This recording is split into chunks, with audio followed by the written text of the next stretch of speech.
San Diego's Deputy Mayor, Toni Atkins, has her work cut out for her. How does she see her role playing out over the next 4 months? She joins me tonight on Full Focus. Good evening, I'm Gloria Penner. This year so far, San Diego has had 3 mayors. The latest is already a lame duck. Toni Atkins has been in office only 2 weeks, and she'll be out on December 5th.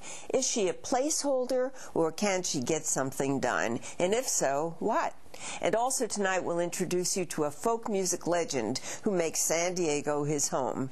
We start now with Deputy Mayor Toni Atkins. Welcome to you, Toni. Thank you. Good evening. Glad you could be with us. Now, let's start off with the instability at City Hall. It's a real worry. There's the feud between the city manager and the city attorney. The pension board still refuses to cooperate with the auditor. There's elections for mayor. There's elections for 2 council seats. There's a drop in the city's bond rating, and on and on. And realistically, what's the most you can hope to accomplish in this atmosphere? The most? Well, I think it's a matter of keeping the council together. I mean, there are only 6 of us, and you know, we need to pave the way for our next elected mayor. And I don't think it's a matter of just being adrift. I think there are certain things we need to accomplish over the next 4 months. When you say keeping the council together, do you sense that the council itself is in danger of I was going to say chaos, maybe that's too strong, of pulling apart or pulling against each other? No, but we only have 6 council members, and it takes 5 votes to get anything done. And you know, when we had a full council, people could vote pretty much how they really felt like they needed to vote, and they could cast protest votes. But now, you know, every vote is critical to get whatever action or business of the city and business of the people done. So you're really looking for unanimity, not just consensus, but unanimity on the council. I think we're all pretty much aware that that's important. Okay, so what is your agenda going to be for the next 4 months? Specifically, what do you want to get accomplished? Well, I think it's pretty clear that financial stability of the city is first and foremost. Second, the strong mayor transition. And I think third, right now, it's going to continue to be constituent services for District 2, for District 8, and of course District 3. As I have moved into the mayor's seat, I want to make sure that constituent services for all of those communities don't suffer. Those are the 2 districts that have lost their city council members. It's interesting that you didn't talk about the pension board. I mean, there are now 4 openings on the pension board. Pension board, of course, is under duress. The question of whether they're going to release the papers needed to complete the audit. Are you considering for the pension board the 3 former candidates for city council, Pat Shea, Richard Ryder, and Steve Francis, plus the whistleblower Diane Scipione? Well, I consider the CSRS board and the issues there under financial stability, because it really is about our ability to move forward. And I have received the memo from the city attorney. I asked him for recommendations specifically, and he gave me recommendations, and you know, I will put those in the hopper. I don't know if all of those people are actually even interested. You know, I have a meeting with Mike Aguirre tomorrow. That's one of the things we'll be talking about. But how do you feel about it? What about these people as possible people for the pension board? Well, I think that there's advantages and disadvantages to each person. I mean, having 3 people who ran for mayor, I want to ask my colleague Donna Fry how she feels about that. I mean, she's a vote. We can get recommendations from the city attorney, but it's really the council members who are going to vote on these appointments. How are you and Donna Fry getting on these days? The 2 of you are kind of unified in certain areas. You know, you're both against closed-door meetings and against the issue of, I mean, for open government. But it seems to me that there's some differences of opinion. You know, not at all. Donna and I are great colleagues. We just had a press conference yesterday to talk about monthly budget reports and revenue and expenditures from our new city auditor, something Donna Fry and I worked together on. I was the chair of the search committee for our new auditor, and Donna participated in that. So there is no negative feelings. We're still working together on a number of issues. All right, and speaking of negative feelings, this just came across my desk. It's a resignation. Deputy City Manager Bruce Herring has resigned as of today. Right. Yeah, and saying that the reason he's resigned is because the council is not approving paying for attorney's fees for him. Right. How are you responding to this? Well, I was one of the council votes to support the defense. In fact, we had outside counsel tell us that the council and the city has a duty to defend, not just the option, but a duty to defend under the California Code, and in addition to an agreement to indemnify. At one point back in November of 2002. So that gets to the point of 6 votes, 6 council members, 5 votes needed. It was a 4-2 vote. And so it failed, and his letter makes reference to that very fact.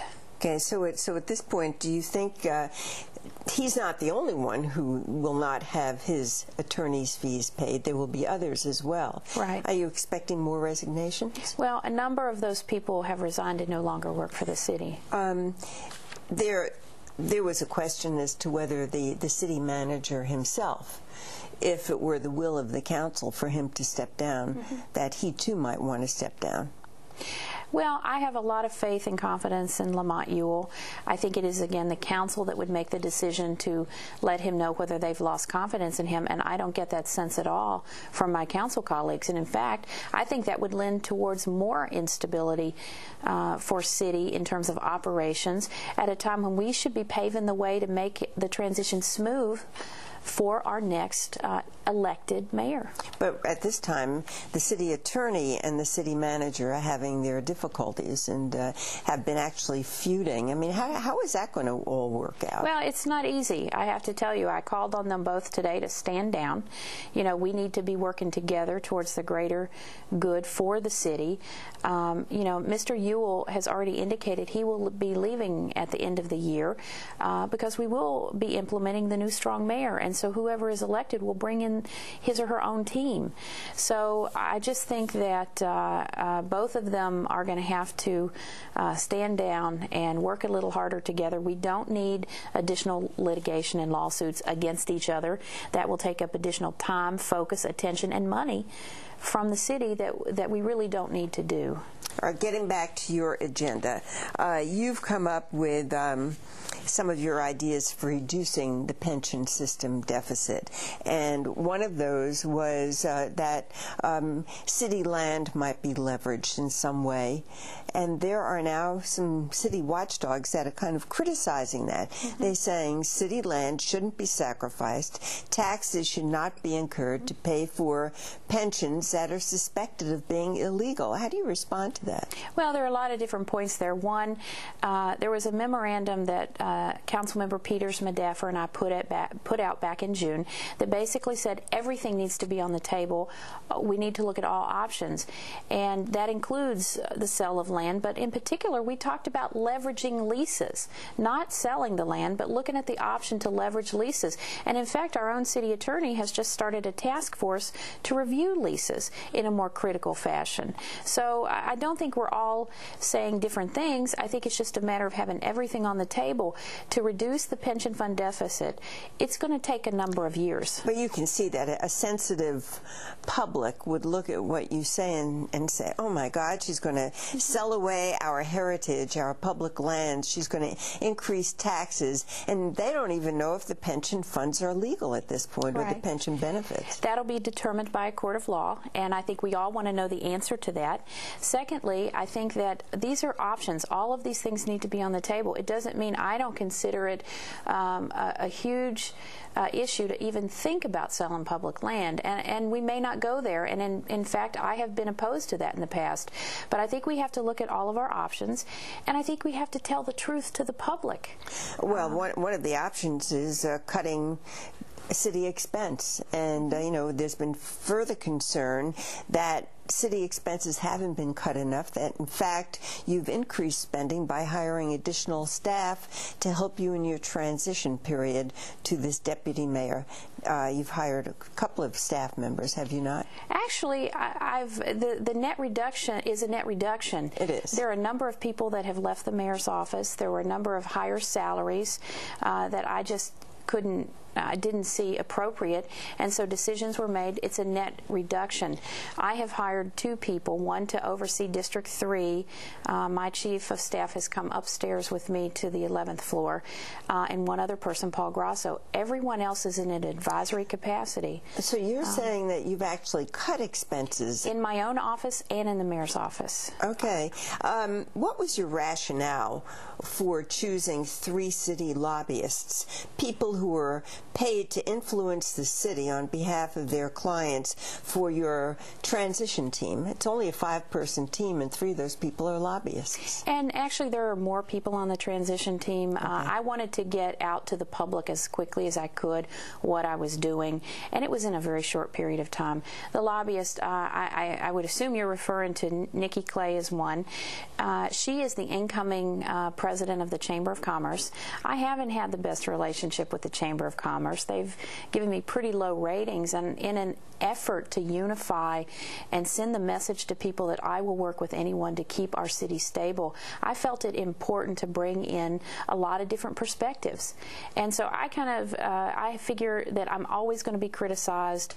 These are civic leaders. They've been involved for many years. I'm continuing to meet with people who want to offer me advice, and I will do that. And these are unpaid people. When you talked about options, putting everything on the table, is Chapter 9 bankruptcy still an option? You know, even Moody's and Fitch all have indicated that we are not in imminent danger of bankruptcy. And I will say, to continue to talk about bankruptcy really puts the city in a precarious position with the bond agencies and the rating agencies. It is one of the issues they bring up, that we have a political problem, not a financial problem. And part of that political problem, I think, is putting out there the specter of bankruptcy before it even is a reality. And if you look at the Vincent and Elkins report that recently came out, that was released to the public, they talk very much about you know, this not being a similar situation as in the Orange County, where it was imminent. Okay. We only have a minute or so left. I did want to ask you about how you got this job. You stepped in as acting mayor after Councilman Zucchett and Nzunza were convicted. Did you have competition for the deputy mayor's job? Did anybody else want it? I don't know, not that I'm aware. I think Scott Peters' name was put forward, and he immediately came to me and said, I'm really not interested in doing that. I want to focus on the strong mayor transition from the legislative side. So, you know, I didn't hear anyone else express an interest. Interesting. But now Jim Madaffer is mayor pro tem. When you can't run the city hall meetings, he takes over. It's interesting that Scott played down the importance of the deputy mayor post. He said he didn't think anyone should be concerned about who's calling out names on speakers' slips. Well, I got to tell you, chairing a meeting, this has been the most difficult couple of weeks. You can't imagine what goes into trying to do that. But I think Scott's focus is the right one. He wants to make sure the transition. Final question. When December comes and you have to step down and become just another council member, do you think it's going to be a hard retreat, you know, going back to not being the leader anymore? I think there will be a certain amount of, you know, regret to have to do that. Who wouldn't want to be mayor of this great city? On the other hand, I'm a team player, and I love my job as council member in District 3. I'll still be part of the transition. Well, thank you very much, Toni Atkins. Thank you.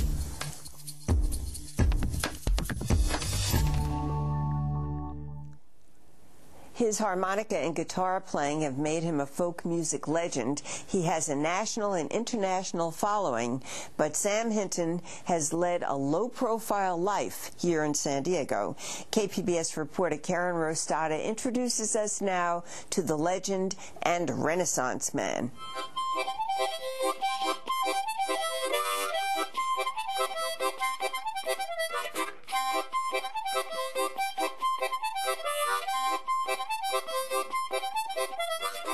Well, there are a lot of little tricks to playing it, too.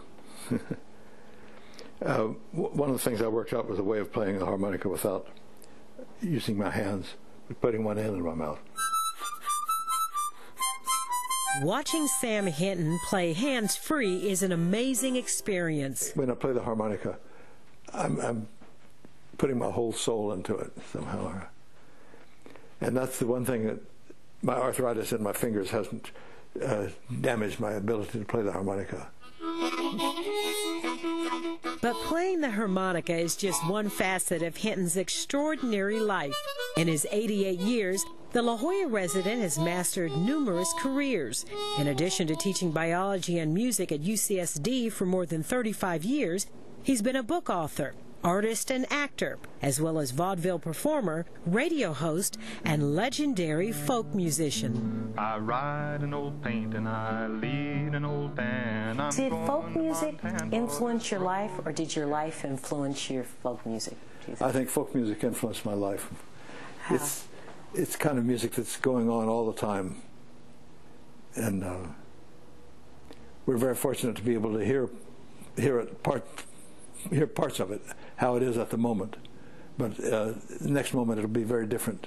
Which really sums up how Sam Hinton lives, pursuing something different moment to moment throughout his life. Old Boston was dead and laid in his grave. Born in 1917 in Oklahoma, he moved to the tiny East Texas town of Crockett in high school.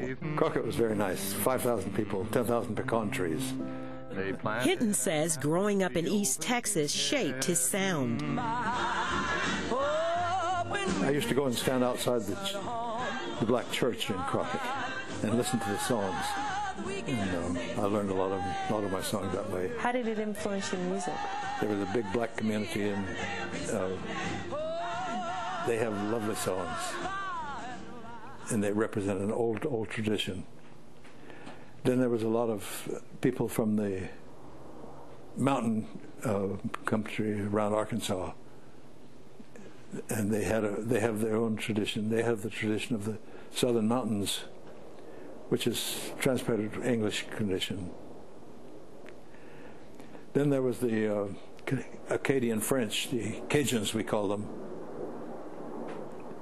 and there was a small German population too. I like that Acadian. It was his mother, a piano teacher, who bought Hinton's first harmonica. And she said I was playing Turkey on the Straw on it before I got out of the store. His mother sparked his interest in folk music. She grew up with a knowledge of a lot of songs that I later learned were part of the folk tradition.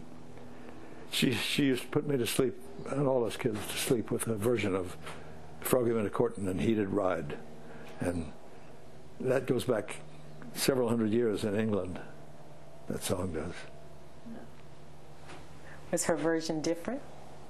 It's always a little bit different. Everybody sings it differently. We sang Froggy Went A-Courtin' and he did ride, Froggy Went A-Courtin' and he did ride, sword and pistol by his side, Hinton was encouraged to pursue all his interests, which included science and music. You remember, I was raised pretty much in Depression days, and there wasn't a thought then that one could do what he wanted in the world to make a living. So I just decided when I was very young to follow what I wanted to do, and these are both things I wanted to do. And I figured I would take a job with either one, and I would be prepared for it.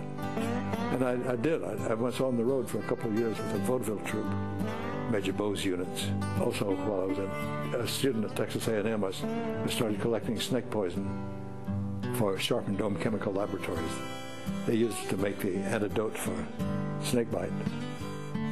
His love of natural history eventually led to a career as director of the Aquarium Museum at the Scripps Institution of Oceanography. His job included collecting and cataloging specimens. He's written 3 books on marine biology. At the same time, he pursued his passion for drawing by working as an illustrator for the University of California Division of War Research in San Diego. Tell me about all of these books right here. Well, those on the right on the bottom shelf, there are the little comic strip I used to do. Comic strip? This is more than a comic strip. Call it a comic strip. Your illustrations. Yes. Where did you get all of these ideas, all these different species? Where did it come from? Well, I've been studying this over a long time, and I knew most of them And I had to find good pictures of them to copy. For more than a decade, until the early 70s, Hinton illustrated a weekly newspaper feature called Ocean World. What was it about the love of the ocean that appealed to you so much? Growing up in Texas, you didn't have a lot of water. Right. And my first job after I finished college was as director of the Desert Museum in Palm Springs. And there's no ocean around there either. Where did that love come from? I think it came from Dr. Martin Johnson. I took a course from him at UCLA while I was still a student there. He was visiting. He was a professor here at Scripps. Take an A harp and play it in the key of E.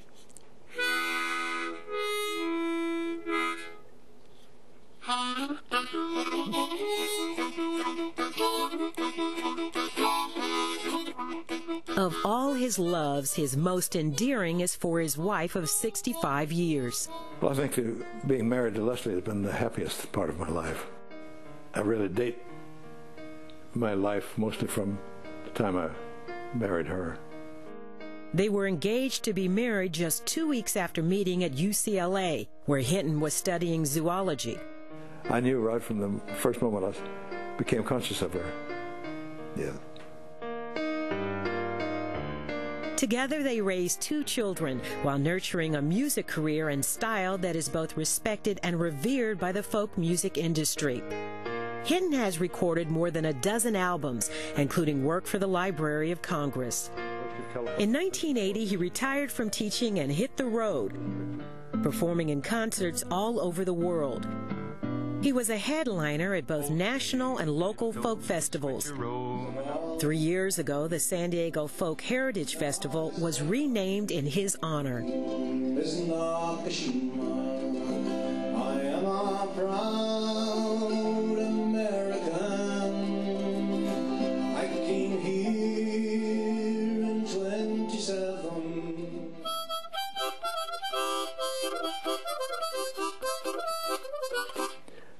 That's an old round. Down by the station house early in the morning, see the little puffer billies all in a row, see the engine driver pull a little handle, choof choof, off, puff puff, off they go.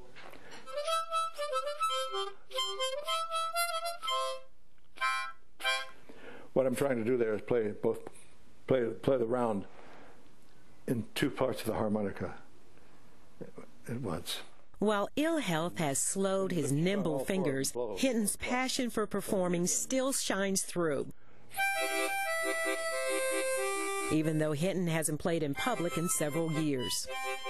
Do you miss that? Getting up in front of an audience? I miss it very much, yes.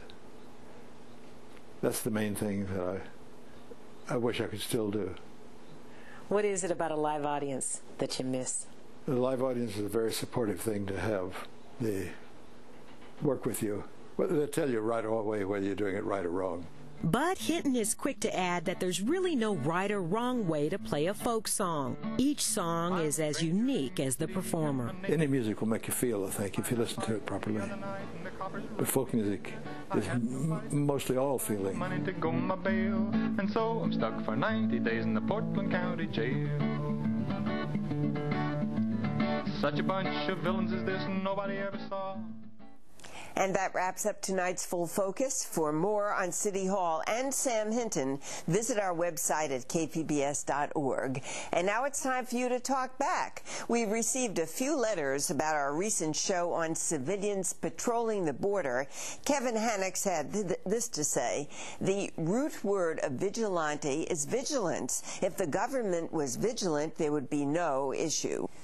Elisa Lamar liked our discussion of the issue, which included an organizer of the California Minutemen and an immigrant advocate. She says, your program was excellent and you moderated it admirably and objectively, which quite honestly I would have found difficult to do. She goes on to say, every citizen of this county should hear this debate and think about the issues that are being raised. Those issues are in all of our backyards. I have strong opinions on the vigilante issue, and I I try to understand both sides.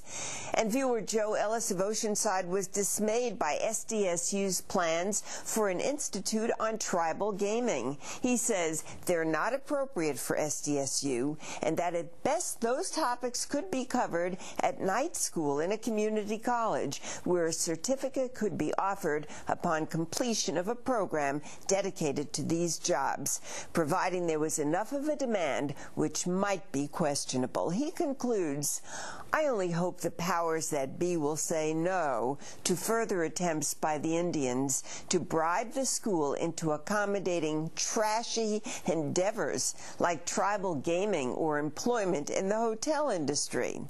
If you have a comment about our program, send it to us at the address on your screen. And join us again tomorrow night when we go behind the headlines with a roundtable of journalists to talk about the week's top stories. For KPBS, I'm Gloria Penner. Good night.